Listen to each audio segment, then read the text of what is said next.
Okay, so this morning I'm going to talk about Georgia O'Keeffe.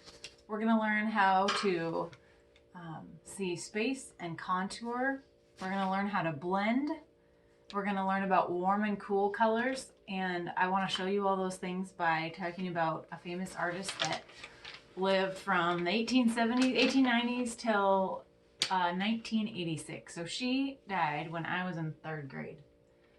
So today, to talk about her and learn how to blend colors and see nature and flowers up close, like Georgia O'Keeffe did, I have Zeke here with me. My son Zeke. Can you lean in a bit? Like maybe move in a little bit. Mm-hmm. Yeah. And I have some helpers to draw with us and learn how to do this. So I was going to show you first Georgia O'Keeffe, this famous artist. She grew up on the farm. Her family was a farmer. So this is her. It's from the back. So it's hard to see. She is in New Mexico there, I believe, and that's a picture of a bone. So she liked to draw nature, landscapes, flowers up close. And she said, she was quoted as saying that nobody sees a flower really. It's so small that we don't have time to look. So I said to myself, I will paint what I see, what the flower is to me, but I'll paint it big, and they will be surprised into taking time to look at it.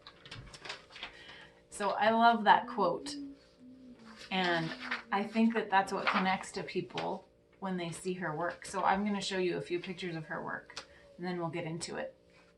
So she grew up on a farm. She also was a commercial artist, like a professional artist, and did watercolor and oil painting. And I'm going to show you a few of her flower pictures. When she lived in New Mexico, she was also a teacher. So this is one of her first pictures, a watercolor. And you can see she was just practicing blending and using these warm colors. We'll talk about that later. We're learning about warm colors today. Really simple. Here's another piece that she did. For some of you who don't want to draw flowers necessarily, she has a landscape down here. She has an antler set. She drew a lot of bones. And she even used this first picture I showed you. She did a bone up close, and she used those warm colors again, the yellow and the red. We're going to be talking about that, and those contour lines, those shapes around there. She filled up the whole page. Like she said, she wants to have people surprised into looking at things differently by drawing them so close and filling up the space of her page. And here is a picture of a red canna flower. And she did it so close, I don't know if you can even see the whole leaves the petals going off the page. They just kind of fell off the page. And that's a huge painting she did in, I believe that was in acrylic paint. That is just beautiful. And she used those warm colors in there too. She has some warm and cool colors. This is a terrible print of that. I got that free off the internet, and I'm going to be putting a link in the comments of where to go to find more pictures by Georgia O'Keeffe, and even with some music. I found a neat video on YouTube, so I'll share that with you. And the last picture is that right? Purple petunias. So that's so up close. If you've ever seen a petunia, those she's using, well, this pink color, I think that was supposed to be purple. So all these are cool colors that she was using in one painting. And this background, you can barely see a background there, but she really fills up the whole space with the flower, with the object she's painting. Like she said, to have us surprised into looking closer. So today, I hope that you learn how to observe things and look at things closer than you normally would and appreciate it. And today, all I had that had flowers big on it was this shirt. I don't know if you can see it. This was the only shirt that I had that had big flowers on it, and I had to wear it today. So first of all, before we get started on our flower or object, which I brought a couple objects today. You could draw what I have here, but it might be hard to see. I'm going to be drawing this daffodil. I believe this is a French daffodil. It's opened differently than another daffodil. It might be hard for you to see This is in a warm color of yellow. I also have what you might have around your house, a succulent. And if you drew from the top, you can see that, the different colors and shadows, and that is more cool colors with the purple.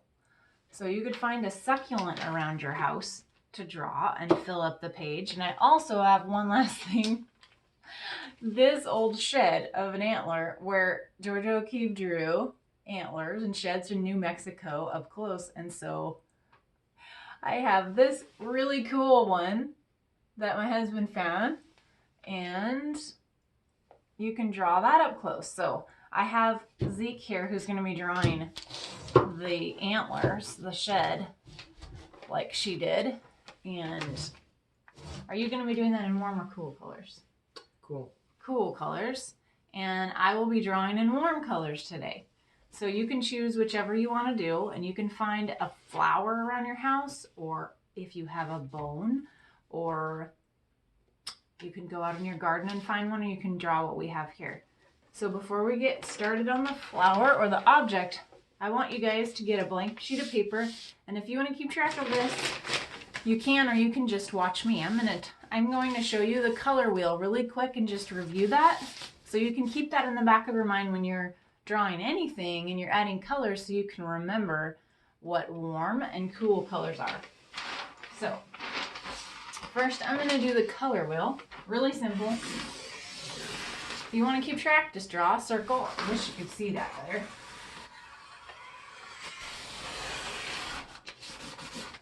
Try a different pen. Okay, and then you cut it in half. And then you want to divide the top and the bottom in thirds, so 3 parts. It doesn't have to be perfect. From the center point, go out. So you have 3 pieces of the pie, and the same thing down below. You can do this, like.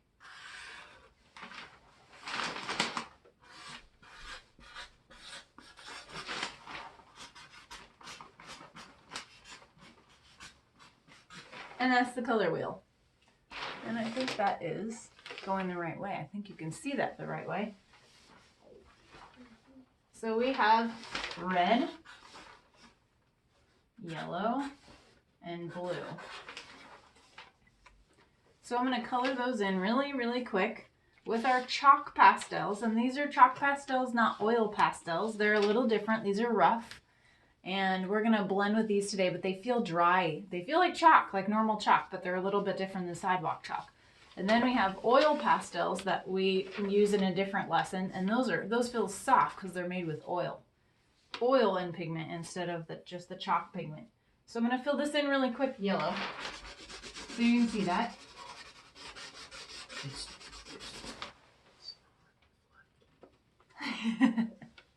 And I'm going to use a red.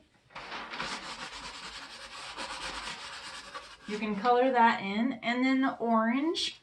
Now orange is in the middle. So primary colors are red, yellow, and blue. I should fill the blue in first.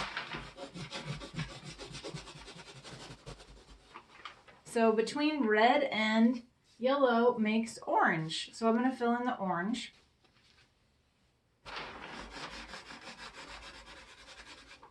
And that gives you the warm colors. I'm going to circle that.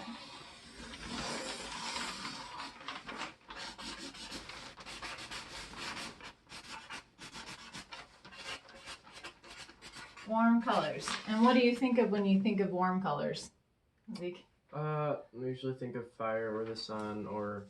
Fire or the sun, so whatever helps you think of those colors that come out of that. I'm just going to draw this little fire flame here to remember. That's what you'd fill in, or a sun. Just to remind you, those have warm colors. And then on the other side, we're going to fill in what comes between blue and yellow is green. So we're going to fill in green. And between blue and red is, what does that make? Purple. Purple.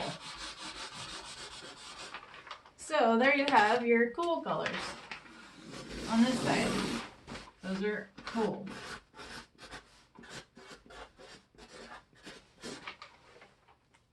And what do you think of with cool colors? I usually think of the river or trees river. or night sky. River, water, or night sky. The sky is all blue and purples and greens, even green in the water. So that's how you can remember blues and greens and purples, the cool colors. I'm also going to draw a leaf. We have leaves that are green, growing things in the forest. So there you have warm and cool colors and your color wheel, and we're going to use those colors for the lesson today. So you can move that aside, and I'll put a link in the comments also for a color wheel page that you can fill out yourself.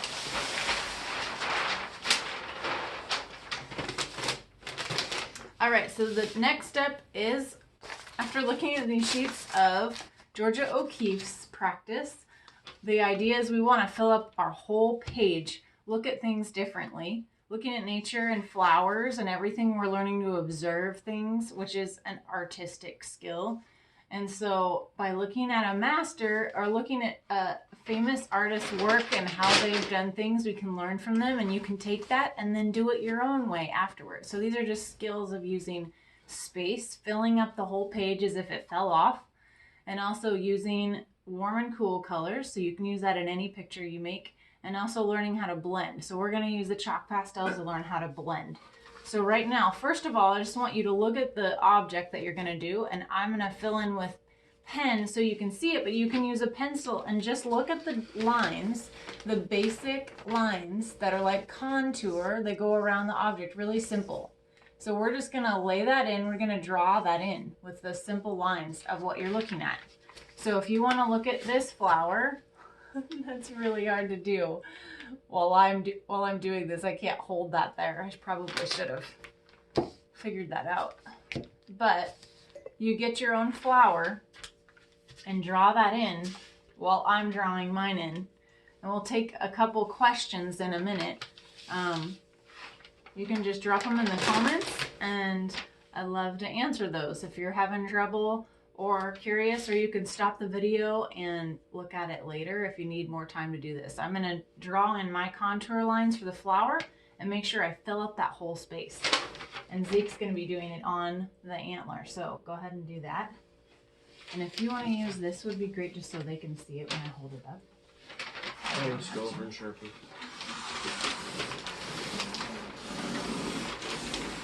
I'm just going to draw this square rectangle so you can see me draw that and fill in the space. I'm not going to do the whole page, but we'll pretend this paper is like your paper.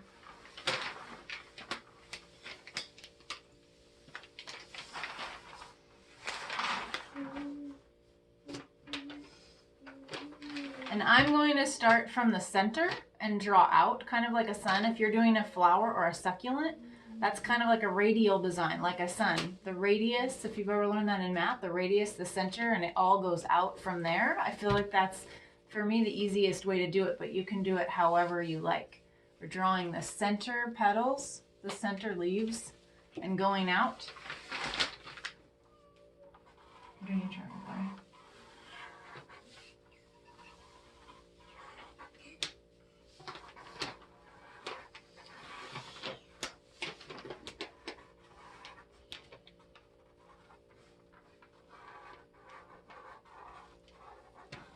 And remember, you don't have to be exact. This is not about being perfect. We're just practicing observing and looking at something really closely, kind of like a personal microscope. You're looking closely at something so you learn how to see. And we're not doing details, tons of lines.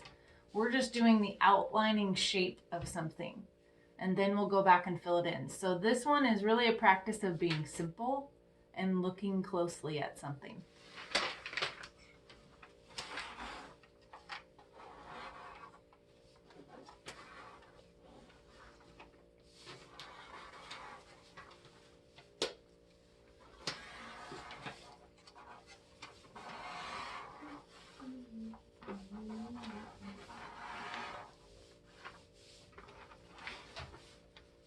So I've drawn a few of the center petals and I started to get out.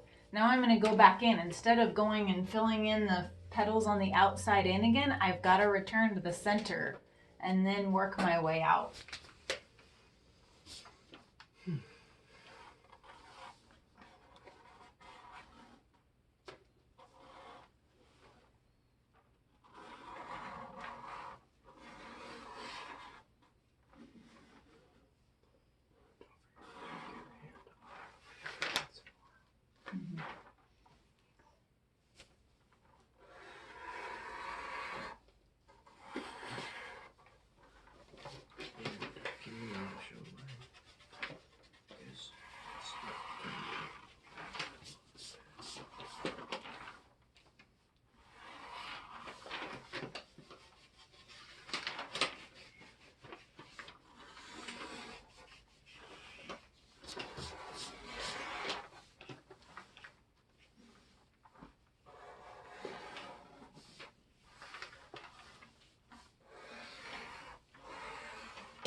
Okay, so I have filled in my flower and just drawn some simple lines all the way around. And I don't know if you can see in there, there are a lot more little lines that I didn't add in there, but because I'm just trying to keep it simple. If you end up having a lot of extra just simple marks, we want to pull that back and try to maybe do it again so you have solid lines without adding tiny little ones right at the beginning. The simpler, the shorter, the cleaner, just lines out to the edge, the better. And remember, it doesn't have to be perfect. So if you want to start over, go ahead and start over, but try to keep big lines that go off the page. We're not drawing tiny. That can be the hardest thing to shift in your mind and get used to a new habit of drawing bigger. Because it can feel like, oh no, I'm going to make a mess. I'm going to make a big mess. But this is a safe place to try this out here. That's one thing I love about doing these lessons is I hope that you leave feeling empowered to just try it and just practice. So you can't mess up. You cannot fail when you're doing this. We're just practicing. And you've already learned, I bet, a lot of things like warm colors and cool colors. And even if you just learn to not be afraid anymore to go off the page, that you don't have to fit a whole entire picture in the center as a tiny one, but you learn to fill the page, then way to go. I am proud of you. That's an achievement. That is learning a skill that you can use in all of your art. So I'm really excited if you guys can do that. And even if you end up drawing your object too small, then you can draw things more off the page as long as you learn to draw bigger, or you can start over again. Now, can I please show what happened here? So to start with, so Zeke's even learning, and Zeke's in high school. This is really hard to do and get out of our head, isn't it? It's hard to think differently and try and go off the page. Does it feel hard to do that? Just to let go?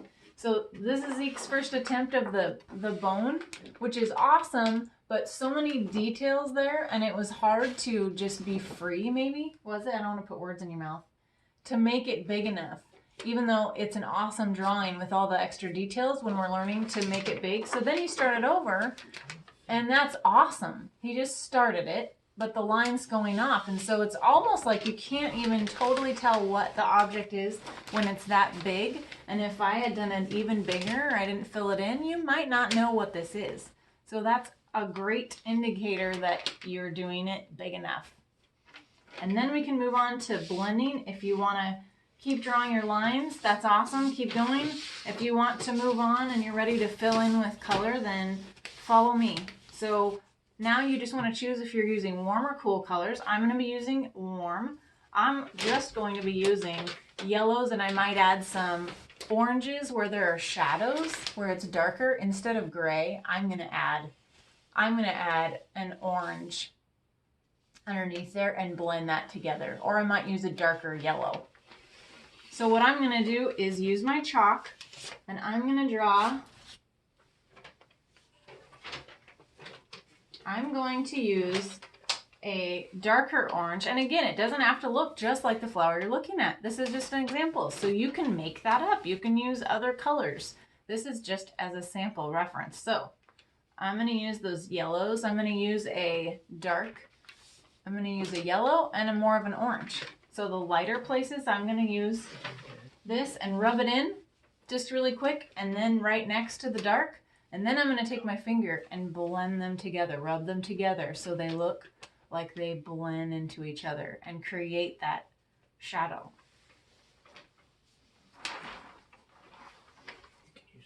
Go ahead, let me do it. Okay.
Again, so to figure out where the shadows are, if you're adding the dark, you want to think about where the light is coming from and shining on, and the shadow in the darker spot will be under where that light is if you're looking at it. Or you can just practice shading, and you don't have to worry about that. This time when you practice blending, and don't try too hard to figure out where the light is. You can just practice blending.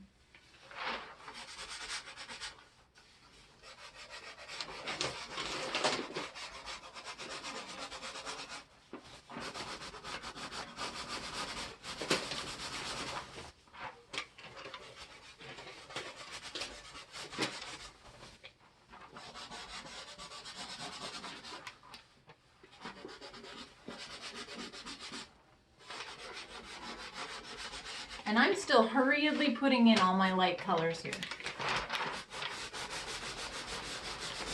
just to show you.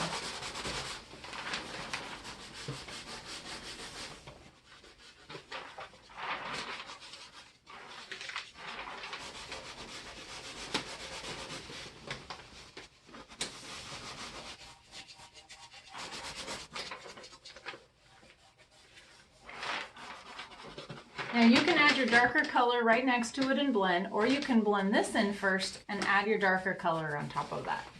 I'm going to blend some of these one way and then the others the other way.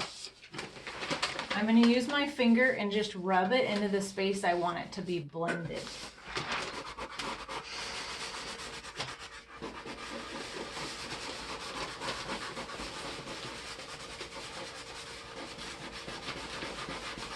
I can rub back and forth with my fingers or in a circle.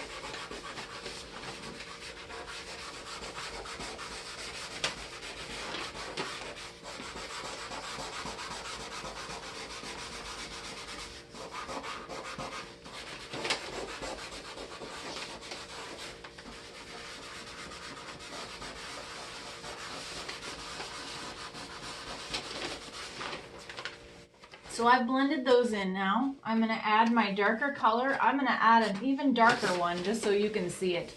I'm gonna add this on top of where I've blended and then blend that in.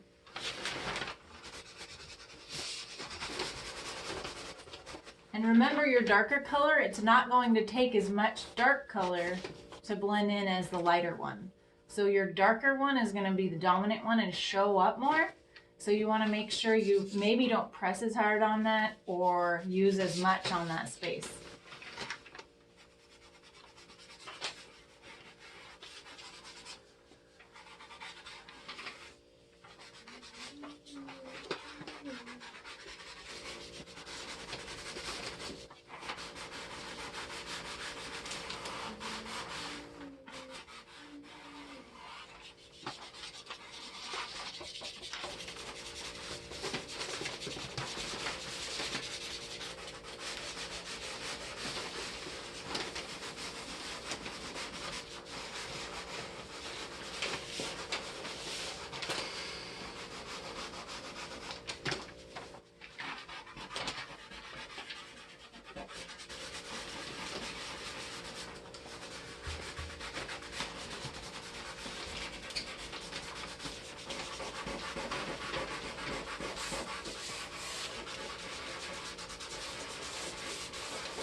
Wow.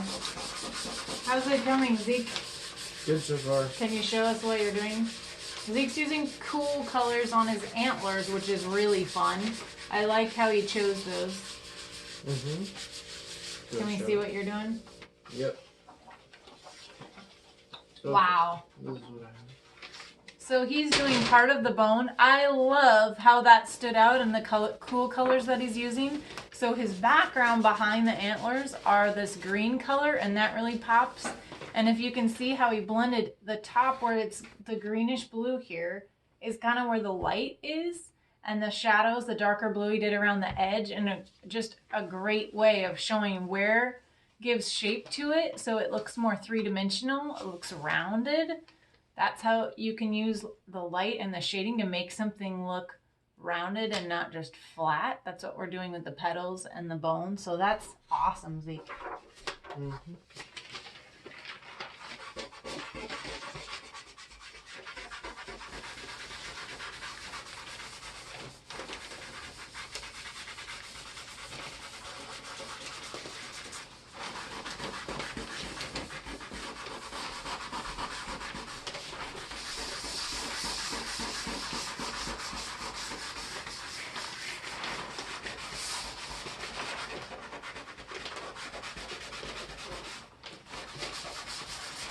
Now I've done this where I've added in the dark after the light blended. Now I'm going to try the other thing on the other side where I add the dark on it, right next to it. And I'm actually going to use a different color for fun, a lighter one, lighter orange, do it right next to it and then blend it in.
I'm just blending this in really quickly, and it looks like a mess probably from where you're at. So I am going to use the dark colors the next time because you can't really see the definition of that. And make sure that you're in dirty clothes. I should have mentioned that at the beginning because they're getting all over the place with this chalk.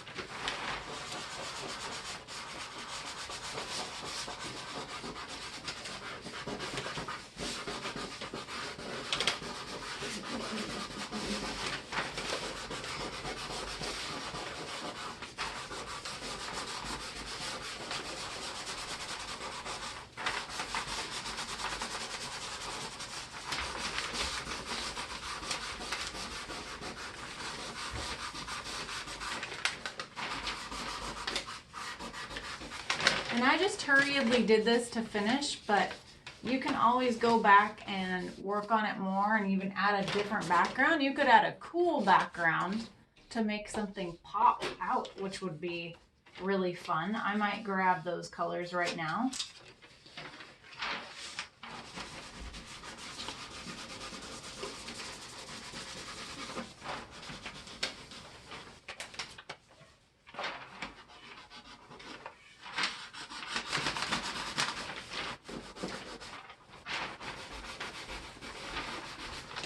That adds a little something to make the flower pop out.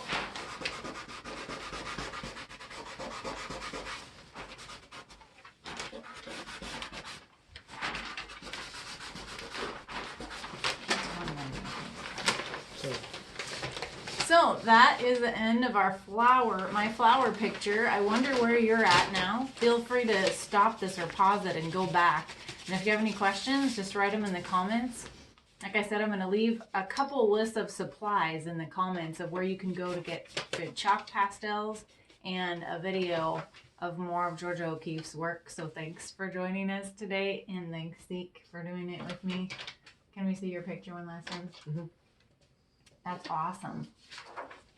So he did that really pretty quickly, and that's so amazing. And can you guys tell that that looks like a bone or an antler? Because I can't totally tell that if I weren't looking at it, but that's exciting to me. This is a really interesting abstract picture.